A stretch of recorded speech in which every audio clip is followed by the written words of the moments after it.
Demon king ने सभी doctors को मार डाला। फिर वह लिम्बो से पूछता है, तुमने डॉक्टर को आखिरी बार कब देखा था? लिम्बो जवाब देता है, बहुत पहले। डांटे फिर पूछता है, मेरा मतलब ठीक ठीक कितना पहले था वो? बहुत पहले। ज्यादा डिटेल में बता सकते हो? उस समय हॉस्पिटल कैसा था? हालात क्या थे? लिम्बो थोड़ा सोचता है और कहता है, उस समय मैंने एक हाथ खो दिया था। मुझे भूख भी लगी थी और चक्कर भी आ रहे थे, इसलिए मैं इलाज करवाने हॉस्पिटल ढूंढने गया और वहाँ एक डॉक्टर था। वह जारी रखता है, मैंने डॉक्टर से कहा, मेरा हाथ ठीक करो। डांटे पूछता है, क्या तुमने सच में ऐसे कहा था? लिम्बो कहता है, तो डॉक्टर ने जवाब दिया, क्या इसे अभी लगा दूं, इडियट? कुछ ऐसा कहा। लिम्बो आगे कहता है, तो मैंने उसे मारा, फिर उसने मुझे मारा और मैंने उसे फिर मारा। डांटे पूछता है, तुमने डॉक्टर को मार तो नहीं डाला ना? लिम्बो जवाब देता है, मैंने नहीं मारा। डांटे कहता है, तो तुमने उसे सिर्फ मॉडरेट लेसन सिखाया था ना? वो आदमी अभी भी वहाँ है? लिम्बो जवाब देता है, उसी ने मुझे लेसन सिखाया था। हम देखते हैं कि लिम्बो बुरी तरह घायल होकर लेटा हुआ है, लगभग लाश जैसा। लिम्बो जारी रखता है, उसने मुझे एक और बार मारा और मैं वहीं गिर पड़ा,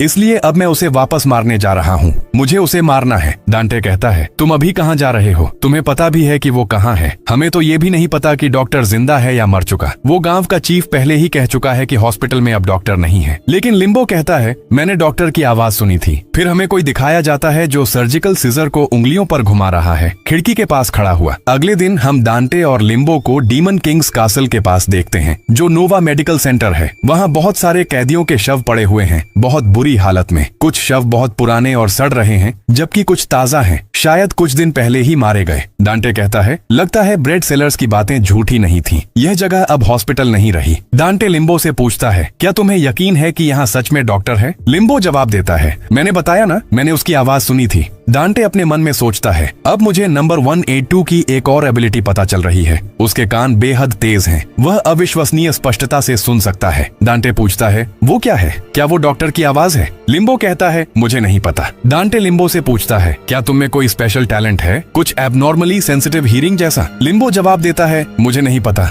मेरे पास ऐसा कुछ नहीं है, मेरे पास कोई वियर्ड टैलेंट नहीं है। डांटे कहता है, नहीं, जरूर है, तुम मुझे झूठ तो नहीं बोल रहे ना? क्या तुम ऐसी आवाजें सुन सकते हो जो बाकी लोग नहीं सुन सकते? बता दो, अगर सच में ऐसी एबिलिटी है तो ये हमें बहुत मदद करेगी। लिम्बो जवाब देता है, मैंने बताया ना, मेरे पास कुछ नहीं है। उसकी एबिलिटी टेस्ट करने के लिए डांटे अपना मुंह बंद करता है और बहुत धीरे से कुछ बड़बड़ाता है, ऐसा कि सामान्य इंसान शायद न सुन सके। लेकिन लिम्बो डांटे की बातें सुन लेता है। लिम्बो मुड़ता है और उसे जोरदार किक मारता है, दूर फेंक देता है। डांटे कहता है, मैं तो मजाक कर रहा था। और वह अपने मन में सोचता है, मैंने तो होंठ भी मुश्किल से हिलाए, आंशिक रूप से कोई आवाज भी नहीं निकाली, फिर भी उसने सुन लिया, तो साफ है कि उसके कान सच में बहुत तेज हैं। अगर ऐसा है तो अभी यह जगह डीमन किंग्स कासल या यह हॉस्पिटल, मुझे लगता है कि अंदर जाकर खुद देखने के सिवा कोई चारा नहीं है। लिम्बो सीधे हॉस्पिटल में घुसने की कोशिश कर रहा है, लेकिन डांटे उसे छिपने को कहता है और बोलता है, वहाँ देख सकते हो, वो हॉस्पिटल का मेन एंट्रेंस जरूर है। क्या अंदर से कोई बात करने की आवाज सुन रहे हो? और जो प्लान मैंने बताया था वो याद है? लिम्बो कहता है, हाँ। डांटे कहता है, तो बता दो प्लान क्या है? लिम्बो जवाब देता है, दरवाजे पर नॉक करो और जितनी तेजी से हो सके छिप जाओ। अगर जो बाहर आए वो डॉक्टर नहीं है तो वेपन ढूंढो और भाग जाओ। डांटे कहता है, बहुत अच्छे,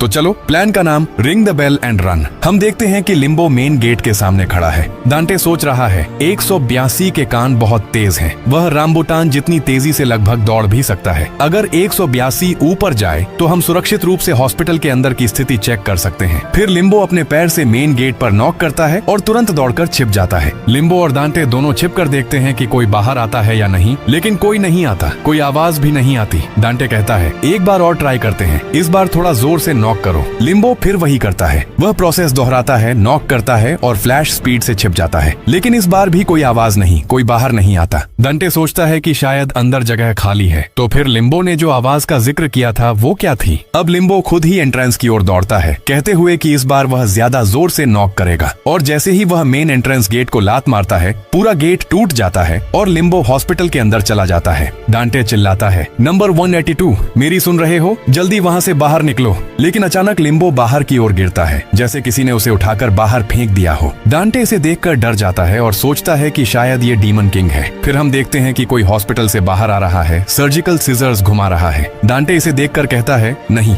ये वो नहीं है। इसके बाद हमें एक आदमी दिखाया जाता है जिसका पूरा चेहरा स्टिचेस से ढका हुआ है। वह कहता है, ये बास्टर्ड्स मुझे बहुत परेशान कर रहे हैं। हम एक डॉक्टर की यूनिफॉर्म में आदमी को देखते हैं जो वन पंच मैन के कैरेक्टर ज़ॉम्बी मैन से बहुत मिलता जुलता है। दांटे सोचता है क्या यही डॉक्टर है। डॉक्टर चिढ़ते हुए चिल्लाया, ये पैथेटिक पीस ऑफ ट्रैश मुझे कब से परेशान किए जा रहे हैं। नीचे गिरा हुआ लिम्बो उसे देखते हुए बुदबुदाया, तो यह डॉक्टर है। डॉक्टर ने भी पलटकर पूछा, तो तुम डॉक्टर को ही देखने आए हो। लिम्बो खड़ा हुआ और अपना पट्टियों से बंधा हुआ हाथ आगे बढ़ाते हुए बोला, फिक्स दिस आर्म। लेकिन डॉक्टर का जवाब रोका था, मैं तुम्हें 3 सेकंड देता हूँ, गेट लॉस्ट। तभी डांटे ने धीरे से फुसफुसाकर कहा, नंबर 182 शो सम मैनर्स। तुम जितने दयनीय दिखोगे उतना ही बेहतर होगा। डॉक्टर ने अपनी उंगली लिम्बो के मास्क में फंसाई और उसे करीब खींचकर बोला, क्या तुम अपने साथ फॉग लेकर आए हो, या तुम्हें लगता है कि तुम जैसे क्रिमिनल कचरे के साथ इंसानों जैसा बर्ताव होना चाहिए। तुम जैसों की हिम्मत कैसे हुई यह सोचने की। लिम्बो ने पूछा, तुम एक डॉक्टर हो ना। डॉक्टर ने कहा, हाँ। तो लिम्बो बोला, एक डॉक्टर होने के नाते। डॉक्टर ने बात काटते हुए कहा, डॉक्टर होने का तुम्हारे घायल होने से क्या लेना देना। लिम्बो ने कोई जवाब नहीं दिया और सीधे डॉक्टर पर एक नी किक मारी। दांटे यह देखकर हैरान रह गया, पर डॉक्टर ने उस वार को अपने हाथों से रोक लिया। डॉक्टर बोला, मुझे पता था तुम जैसे लोग ऐसे ही बिहेव करते हैं। What a bunch of ill mannered idiots. ऐसा कहते हुए डॉक्टर ने एक जोरदार किक लिम्बो की तरफ मारी। लिम्बो ने उसे डॉज कर लिया, जिससे वह किक सामने कंक्रीट पर लगी। कंक्रीट का मलबा दांते के सिर पर लगा और वह दूर जाकर गिरकर बेहोश हो गया। डॉक्टर ने मुस्कुराते हुए कहा, ओह, तो तुमने इसे डॉज कर लिया। Not bad for someone with one arm. तभी लिम्बो ने अपने टूटे हुए हाथ की कोहनी का सहारा लेकर एक स्पिन लिया और डॉक्टर के सीने पर जोरदार किक मारी। दरअसल वह किक डॉक्टर ने जानबूझकर खाई थी ताकि वह लिम्बो का पैर पकड़ सके। पैर पकड़ते हुए डॉक्टर बोला, you are pretty good at putting on a tough act. फिर उसने लिम्बो को पैर से पकड़कर हल्क की तरह जमीन पर जोर से पटक दिया। बेहोश दांते दूर पड़ा था और डॉक्टर लिम्बो का पैर पकड़े हुए बोल रहा था, अब मुझे क्या करना चाहिए। क्या तुम्हारी दूसरी टांग भी यूजलेस कर दूं? अब तुम क्या कर लोगे, वन लेगेड बास्टर्ड। तभी लिम्बो ने अपने दूसरे पैर से डॉक्टर को चोक करने की कोशिश की और जिस हाथ से डॉक्टर ने उसका पैर पकड़ा था उसे दांतों से काटने लगा। लिम्बो ने डॉक्टर के हाथ की थंब फ्लेक्सर मसल को काट दिया था। डॉक्टर यह देखकर हैरान हुआ, पर इसे इंटरेस्टिंग माना। डॉक्टर के चेहरे पर एक ईविल स्माइल थी। अचानक लिम्बो के जबड़े की पकड़ ढीली हो गई और उसका मुंह लटक गया, जैसे जबड़े को पैरालिसिस हो गया हो। फिर लिम्बो की जांघ और कमर पर भी अटैक हुआ। यह अटैक डॉक्टर की सिजर्स के थे। लिम्बो किसी तरह पीछे की ओर फ्लिप मारकर खुद को छुड़ा पाया। डॉक्टर ने लिम्बो के जबड़े की मसल के साथ साथ इंटरनल ओब्लिक लंबार मसल और पेरोनियस लॉन्गस को भी काट दिया था। डॉक्टर बोला, तुम जैसे बास्टर्ड्स को ऐसे ही काटा जाता है। देखा, जब मैंने 3 सेकंड दिए थे तब तुम्हें भाग जाना चाहिए था। इतना कहकर डॉक्टर अपनी सिजर्स से लिम्बो के सिर पर अटैक करके उसकी जान लेने वाला था। तभी डांटे बीच में आ गया। उसने लिम्बो को धक्का देकर दूर किया और रुकने के लिए कहा। डांटे चिल्लाया, प्लीज शांत हो जाइए, काम डाउन। हम लड़ने नहीं आए हैं, हम डॉक्टर से मिलने आए हैं। डॉक्टर ने पूछा, हु आर यू? कीड़ों की तरह यहाँ वहाँ छिपकर क्या घूम रहे हो? दांटे ने घबराते हुए जवाब दिया, मुझे यकीन नहीं था कि यह सच में हॉस्पिटल है। डॉक्टर चिढ़कर बोला, हॉस्पिटल क्यों ढूंढ रहे हो? बस मर जाओ कहीं जाकर, तुम वैसे भी मर ही जाओगे। दांटे ने मन में सोचा कि यह डॉक्टर प्रिजनर से हद से ज्यादा नफरत करता है। उसने हिम्मत जुटाकर कहा, what if I am not a prisoner? Doctor की आंखें फटी रह गईं। दांटे ने अपनी आंखों की पुतलियों को उंगलियों से खोलकर दिखाया और बोला, देखो, मेरी आंखों को देखो, मैंने कभी फॉग इस्तेमाल नहीं किया, मैं 100% नॉर्मल इंसान हूँ। दांटे ने आगे बताया, यहाँ एक प्रिजनर एजुकेशन प्रोग्राम चल रहा है और मैं उसमें हिस्सा लेने वाला एक टीचर हूँ। रायट वायलेंट हो गया तो मैं यहाँ फंस गया। क्या तुम सच में डॉक्टर हो? हमें तुम्हारी मदद चाहिए। डॉक्टर ने चेहरे पर हाथ रखकर हंसते हुए कहा, a private prisoner education program? हाँ, रियली, हाउ इंटरेस्टिंग। दांते समझ नहीं पाया कि वह ऐसा रिएक्शन क्यों दे रहा है, इसलिए उसने यकीन दिलाने के लिए अपनी टाई दिखाई। मैं सच बोल रहा हूँ, देखिए, ये स्टेफानो रिची की टाई है, टॉप ब्रांड, और ये पैंट्स भी। एक प्रिजनर के पास ऐसी चीजें कहाँ से आएंगी? डॉक्टर ने पूछा, so what do you need help with? Dante बोला, पहले तो मैनेजमेंट ऑफिस में फोन कीजिए और हो सके तो इस आदमी को ट्रीट भी कर दीजिए। लिम्बो शायद दांते को गाली देना चाहता था, पर जबड़े की मसल काम न करने के कारण वह बोल नहीं पाया। डॉक्टर ने पूछा, is this a person teacher too? Dante ने बताया कि वह एक पीई टीचर है। सीन बदलता है इंफॉर्मेशन ब्रोकर ब्यूरो के अड्डे की तरफ। वहाँ बोन ईटर के बहुत सारे आदमी खड़े थे। अंदर कासिम के पास बोन ईटर खड़ा था। वह बोला, the day we promised has finally come. Qasim, तुम में से एक अजीब सी खुशबू आ रही है। कासिम ने पसीने पोंछते हुए कहा, मुझे नहीं लगता कि हमने कोई तारीख तय की थी। बोन ईटर ने जवाब दिया, I said when I missed the taste of you, didn't I? डर के मारे कासिम ने बता दिया, टोफू विलेज, वहाँ एक विटनेस है। ये सुनते ही बोन ईटर की आंखें चमक उठी और वह राक्षसी हंसी हंसते हुए तुरंत वहाँ से टोफू विलेज की ओर भाग गया। कासिम के आदमी ने पूछा, लॉर्ड कासिम, क्या यह ठीक है? यह हाई लेवल इंटेल है जिसे हाउंड भी ढूंढ रहा है। क्या हमने इसे ऐसे ही दे दिया? कासिम ने सहमी हुई आवाज में कहा, तो क्या करता? उसे न बताता तो वह हमें ही खा जाता। तुम लोग नहीं जानते वह कैसा इंसान है। उसे किसी नियम की परवाह नहीं है, उसे बस अपनी हंगर मिटानी है। उधर बोन ईटर और उसके उसके साथी किसी पागल मॉन्स्टर्स की तरह टोफू विलेज की तरफ भाग रहे हैं, मानो रास्ते में आने वाली हर चीज को कच्चा निगल जाएंगे। दृश्य बदलता है और हम डीमन किंग के कैसल की तरफ बढ़ते हैं। यह असल में वही अस्पताल है जहां डांटे अंदर बैठा पूरे माहौल को गौर से देख रहा है। वह देखता है कि पूरा अस्पताल टूटा फूटा पड़ा है, दीवारों और छतों पर गहरी दरारें हैं और हर तरफ मकड़ी के जाले लगे हैं। वह मन ही मन सोच रहा है कि इस जगह को शायद बस सड़ने के लिए छोड़ दिया गया था। उसे घृणा होती है कि यह कितनी घटिया जगह है। क्या यह सच में कोई अस्पताल है? आखिर ये लोग यहाँ कौन सी मॉन्स्टर जैसी चीज बना रहे थे? तभी वहाँ डॉक्टर की एंट्री होती है। वह डांटे से कहता है कि उसके वुंड्स ज्यादा गंभीर नहीं है, बस थोड़े से ट्रीटमेंट की जरूरत है और वह पहले जैसा नॉर्मल हो जाएगा। डांटे डॉक्टर के पास जाता है और कहता है कि वह खुद का परिचय देने के लिए थोड़ा लेट हो गया है। मेरा नाम कांग डांटे है। पर डॉक्टर, जिसने सर्जिकल ग्लव्स पहने हुए हैं, उसे झिड़कते हुए कहता है कि मेरे हाथों को मत छुओ, ये इन्फेक्टेड हो जाएंगे। वह अपना नाम हीरन बताता है। डांटे भी विनम्रता से कहता है, आपसे मिलकर खुशी हुई डॉक्टर हीरन। डॉक्टर जवाब देता है कि फॉर्मल होने की कोई जरूरत नहीं है, तुम मुझे सामान्य तरीके से नाम लेकर पुकार सकते हो। फिर डॉक्टर पूछता है कि इस दूसरे बंदे का क्या नाम है। डांटे उसका असली नंबर यानी एक्सोबिया बोलने ही वाला था कि तभी वह अपना नाम डेविड बताता है। डॉक्टर लिम्बो के पास जाता है और पूछता है कि तुम तो एक फिजिकल एजुकेशन टीचर हो, फिर तुमने मुझसे पहले इतनी अग्रेसिवली बात क्यों की थी? इसका जवाब डांटे देता है कि दरअसल हमने कुछ रूमर्स सुने थे कि यहाँ कोई डीमन किंग छिपा हुआ है। साथ ही यह अस्पताल भी बहुत ज्यादा रन डाउन दिखता है। क्या यहाँ कोई इंसिडेंट हुआ था? डॉक्टर एक लंबी सांस भरता है और कहता है कि इस जगह पर कुछ हुआ था, उसी वजह से मेरे पास एडमिनिस्ट्रेटिव ऑफिस से संपर्क करने के रिक्वेस्ट को रिजेक्ट करने के अलावा कोई रास्ता नहीं था। मेरी यहाँ की सिचुएशन तुम्हारी सिचुएशन से अलग नहीं है, मैं खुद यहाँ कैद हूँ। डांटे ये बात सुनकर दंग रह जाता है और पूछता है कि तुम्हारा इससे क्या मतलब है? क्या तुम एडमिनिस्ट्रेटिव ऑफिस के लिए काम नहीं करते? फिर तुम क्यों कैद हो? डॉक्टर अपनी सर्जिकल चाकू उठाते हुए कहता है कि हाँ, मैं एडमिनिस्ट्रेटिव ऑफिस का ही हिस्सा हूँ, लेकिन तुम गलत समझ रहे हो। मुझे भी यहाँ केवल एक मिशन के लिए भेजा गया था, शायद 4 साल पहले। मैं यहाँ सर्जिकल स्किल्स की प्रैक्टिस करने आया था। उस समय मेरे जैसे कई इंटर्न्स और दूसरे डिपार्टमेंट से ट्रांसफर होकर आए डॉक्टर यहाँ आए थे, लेकिन उसके कुछ ही समय बाद एक ल्यूनेटिक की वजह से जिसने अचानक अपना आपा खो दिया था, वे सब मारे गए। ये सुनकर डांटे एकदम भौचक्का रह जाता है। डॉक्टर कहता है कि उस हादसे में जिंदा बचने वाला अकेला इंसान मैं ही था। डांटे के पास अब बोलने के लिए शब्द नहीं बचते, लेकिन फिर भी वह क्यूरियोसिटी के मारे पूछता है कि उसके बाद क्या हुआ? क्या उन्होंने तुम्हें रेस्क्यू करने की कोशिश नहीं की? डॉक्टर गुस्से में जवाब देता है कि अगर उन्होंने मुझे रेस्क्यू कर लिया होता तो क्या तुम्हें लगता है कि मैं यहाँ 4 साल से फंसा रहता? डांटे कहता है कि मैंने सुना था कि फॉग बहुत थिक होने के कारण रेस्क्यू एफर्ट्स मुश्किल हो गए थे। डॉक्टर जवाब देता है कि फॉग की वजह से। क्या तुम पागल हो? क्या तुम अभी भी रियलाइज नहीं कर पाए? एडमिनिस्ट्रेटिव ऑफिस के असली लोग तो वे हैं जो मास्क पहनकर यहाँ ऐसे घूम रहे हैं जैसे कुछ हुआ ही ना हो। डॉक्टर उन सोल्जर्स के बारे में बात कर रहा था जो डांटे और दूसरे टीचर्स को यहाँ लेकर आए थे।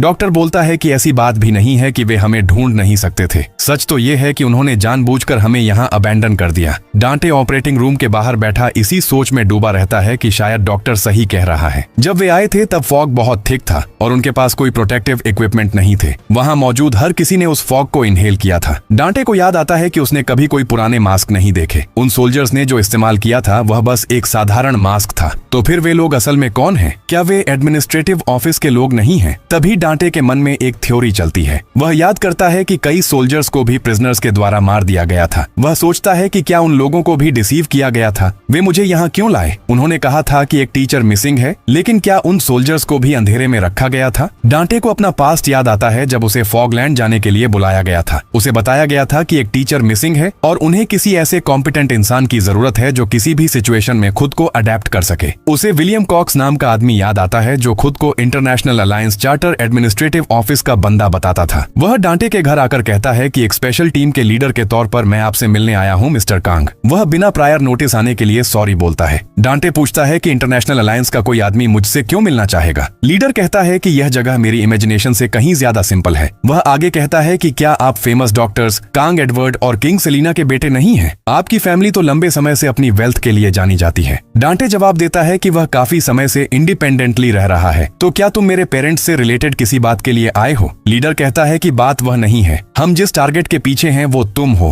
कांग डांटे, वही इंसान जिसने अपने पिता के रिसर्च करियर को ठुकराकर बच्चों को पढ़ाने का रास्ता चुना। डांटे कहता है कि हाँ, तुम सही कह रहे हो, लीडर इसे एक एडमिरेबल एक्ट बताता है और कहता है कि इतने एक्सेप्शनल जेनेटिक कोड और फेवरेबल कंडीशन के बावजूद तुमने अपने आइडियल्स को चुना। लीडर डांटे के सामने एक पेपर रखता है और कहता है कि तुम वही आइडियल मॉडल हो जिसकी हमें तलाश थी। क्या तुम उस जॉब में इंटरेस्टेड हो जो हम तुम्हें प्रपोज करने वाले हैं? उस पेपर पर लिखा था international law enforcement agency Carter detention office prisoners education project. Dante पूछता है कि यह क्या है। लीडर डिटेल में समझाता है कि यह पेनिटेंटियरी सिस्टम का एक इंटरनेशनल अलायंस है। हम चाहते हैं कि तुम वहां एक लॉन्ग टर्म एजुकेशनल प्रोजेक्ट का चार्ज संभालो। डांटे पूछता है कि जेल? लीडर कहता है कि सही समझे, क्योंकि जेल एक ऐसी जगह है जहां होप और ड्रीम्स बड़ी मुश्किल से सरवाइव करते हैं। इसीलिए हमें तुम्हारे जैसे टैलेंटेड और ओपन माइंडेड इंसान की जरूरत है। डांटे बोलता है कि आखिर सब लोग मेरी इतनी तारीफ क्यों कर रहे हैं? मुझे नहीं लगता कि यह जॉब मेरे बैकग्राउंड के नीचे है। लीडर एक ईविल स्माइल के साथ कहता है कि यही क्वालिटी तो सबसे वैल्यूएबल है। तुम वही एक्स्ट्रा ऑर्डिनरी पर्सन हो जो होप की चिंगारी जगा सकता है, फिर चाहे वह जगह पैराडाइज हो या धरती पर मौजूद कोई लिविंग हेल। सीन प्रेजेंट में शिफ्ट होता है जहां डॉक्टर लिम्बो से बोल रहा होता है कि हे डेविड, तुमने अस्पताल की करंट स्टेट देख ही ली है। यहाँ कोई एनेस्थीसिया नहीं है, क्या तुम इसे एंड्योर कर पाओगे? लिम्बो अपने टूटे हुए जबड़े से जवाब देता है कि इट्स फाइन। डॉक्टर बोलता है कि बट इन एक्सचेंज मैं तुम्हारे इंजर्ड एरियाज का ट्रीटमेंट एक ही बार में कंप्लीट कर दूंगा। हम देखते हैं कि डॉक्टर अपनी एबिलिटी यूज करता है। वह अपनी सर्जिकल नाइफ से लिम्बो के जबड़े की मसल्स पर काम शुरू करता है। वह अपनी एबिलिटीज से मसल फाइबर्स तक को इतनी प्रिसाइजली स्टिच कर रहा था जैसे कोई ऑटोमेटिक हीलिंग सिस्टम काम कर रहा हो। ये सब इतना फास्ट था जैसे कोई मच्छर तुरंत काट के भाग गया हो। देखते ही देखते डॉक्टर के जैसे कई हाथ हों और पलक झपकते ही neck muscles, abdominal muscles, thigh muscles और काफ मसल्स सब रिकनेक्ट हो गए। डॉक्टर एक हीरोइक पोज में अपनी कैंची को घुमाता है, जबकि लिम्बो नीचे पड़ा हुआ ऐसा लग रहा था जैसे उसके शरीर से जान निकल गई हो। डॉक्टर लिम्बो के चेहरे पर थपथपाता है और कहता है कि तुम अभी तक पास आउट नहीं हुए और चिल्लाए भी नहीं। इम्प्रेसिव है। अब फाइनली तुम्हारे टूटे हुए हाथ की बारी है।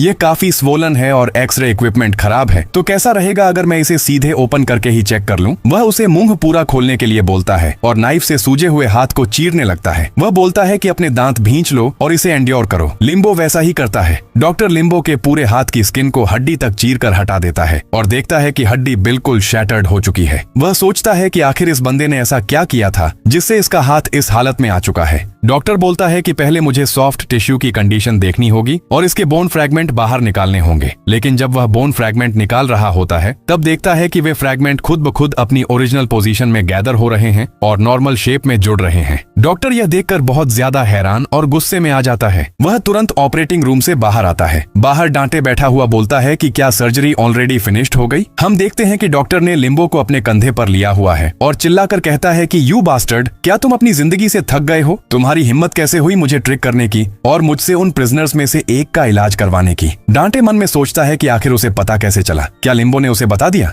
डॉक्टर लिम्बो को अपने कंधे पर उठाए अस्पताल के बाहर जाने लगता है। डांटे हैरान होकर पूछता है कि डॉक्टर, यह तुम क्या कर रहे हो? डॉक्टर रूखेपन से जवाब देता है कि मैं इस चीज को बाहर फेंकने जा रहा हूँ। डांटे सोच में पड़ जाता है कि आखिर इसे सच कैसे पता चला। क्या लिम्बो ने इसे बताया होगा? फिर उसे याद आता है कि लिम्बो की तो ऐसी हालत ही नहीं थी कि वह कुछ बोल सके। उसे शक होता है कि शायद डॉक्टर को पता चल गया है कि लिम्बो पहले भी उससे मिला था। डांटे डॉक्टर को रोकने के लिए उसके पीछे भागता है और चिल्लाता है कि डॉक्टर, मेरी बात सुनो। डेविड मेरे से कई साल पहले यहाँ आया था। ये एक गलत फहमी है। डॉक्टर गुस्से में कहता है कि क्या बकवास कर रहे हो? इस पीई टीचर को यहाँ आए बस कुछ ही साल हुए हैं। मैं कैसे गलत हो सकता हूँ? इतना बड़ा ट्यूमर, समझे? ऐसा कहते ही डॉक्टर नंगे लिम्बो को अस्पताल के बाहर जोर से फेंक देता है। लिम्बो गुस्से में कहता है कि यह किस तरह का बर्ताव है? चाहे जो भी हो, एक डॉक्टर को मरीज के साथ ऐसा नहीं करना चाहिए। ये बहुत ज्यादा हो रहा है। डॉक्टर डांटे का कॉलर पकड़ता है और पूछता है कि और तुम आखिर हो कौन? तुम एक टीचर हो यहाँ, है ना? डांटे हामी भरता है। डॉक्टर तंज कसते हुए कहता है कि फिर तुम इस कैदी के साथ क्या कर रहे हो? डांटे जवाब देता है कि इसने पहले कई बार मेरी जान बचाई है। यह भरोसे के लायक है। डॉक्टर हंसते हुए कहता है कि भरोसा? क्या तुमने अभी तक अनुभव नहीं किया कि यह कितनी भयानक जगह है, या तुम्हारा दिमाग खराब हो गया है? डांटे कहता है कि मैं जानता हूँ कि यह कैसी जगह है। वह बताता है कि वह खुद भी यहाँ धोखेबाजी का अनुभव कर चुका है। यहाँ कोई भी शरीफ दिखने वाला आदमी भरोसे के लायक नहीं है, इसीलिए वह सावधानी से चुनता है कि किस पर भरोसा करना है। वह अकेला कुछ नहीं कर सकता। डांटे की बात सुनकर डॉक्टर उसका कॉलर छोड़ देता है। डांटे कहता है कि तुम्हें भी मदद की जरूरत है ना? क्या तुम यहीं अपनी पूरी जिंदगी एक कीड़े की तरह छुपकर बिताने का सोच रहे हो? डॉक्टर कहता है कि हाँ,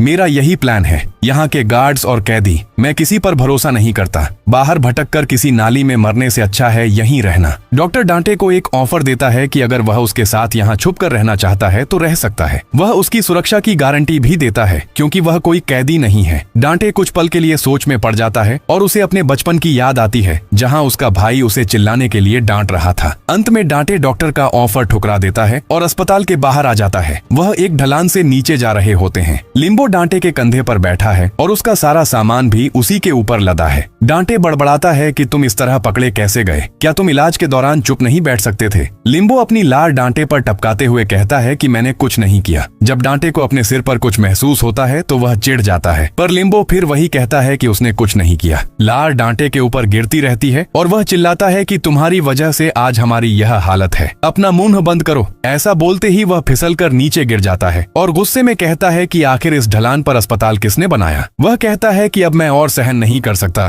पहले इस फालतू सामान को फेंको। पर लिम्बो राजी नहीं होता। डांटे उसे समझाने की कोशिश करता है कि अगर हम तालमेल नहीं बिठाएंगे तो एक दूसरे की मदद कैसे करेंगे? मैंने तुम्हारे लिए उस अस्पताल से भागने का रिस्क लिया जबकि डॉक्टर मेरी सुरक्षा की गारंटी दे रहा था। पर लिम्बो को कोई फर्क नहीं पड़ता। हार मानकर डांटे खुद को अपनी बेवकूफी पर थप्पड़ मारने लगता है। तभी पीछे से आवाज आती है कि बच्चों, तुम यहाँ क्या कर रहे हो? ये आवाज डम्पलिंग ओल्ड मैन और लेगो मैन की थी। वे डांटे और लिम्बो को वापस डम्पलिंग गांव ले आते हैं। ओल्ड मैन डम्पलिंग कहता है कि क्या मैंने तुमसे नहीं कहा था कि यहाँ दोबारा मत आना? डांटे बताता है कि उस वक्त हालात बहुत खतरनाक थे। ओल्ड मैन डम्पलिंग लिम्बो के जख्म देखता है और हैरान रह जाता है कि वे इतनी जल्दी ठीक कैसे हो गए। उसका सूजा हुआ हाथ भी अब नॉर्मल था। डांटे बताता है कि इलाज के दौरान ही यह सब हुआ। ओल्ड मैन डम्पलिंग पूछता है कि डॉक्टर हेरन इलाज के लिए राजी कैसे हो गया? डांटे पूछता है कि क्या आप उसे जानते हैं? आपने यह क्यों छुपाया कि वहाँ एक डॉक्टर है और उसे डीमन किंग का कैसल क्यों कहा? ओल्ड मैन कहता है कि हम बस नहीं चाहते थे कि कैदी उसके पास जाकर उसे परेशान करें। वह बताता है कि 4 साल पहले यह जगह एक सामान्य अस्पताल की तरह थी। अब फॉगलैंड सिर्फ एक कचरा घर है जहाँ बेकार लोगों को फेंक दिया जाता है। यहाँ मेडिकल सेंटर होना एक लग्जरी थी।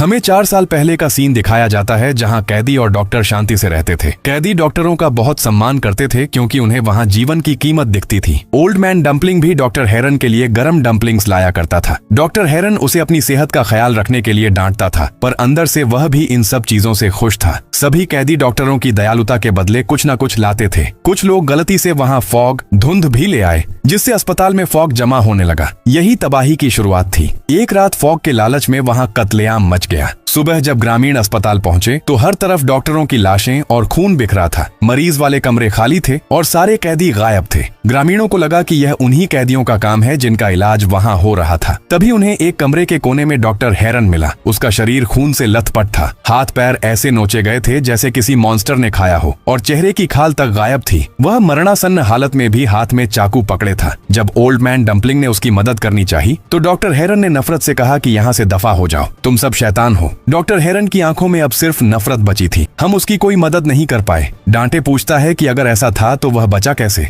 ओल्ड मैन कहता है कि क्योंकि वह फॉग के संपर्क में आ गया था। उसे कौन सी भयानक शक्तियां मिली यह कोई नहीं जानता, पर वह खुद के दम पर बच गया। उसने मौत से भी बदतर दर्द सहकर खुद को जिंदा रखा। हम देखते हैं कि डॉक्टर हेरन अकेला बैठा सोच रहा है। उसके शरीर पर मौजूद अनगिनत टांके, स्टिचेस इस बात का सबूत हैं कि उसने अपने घावों को खुद ही सिला था।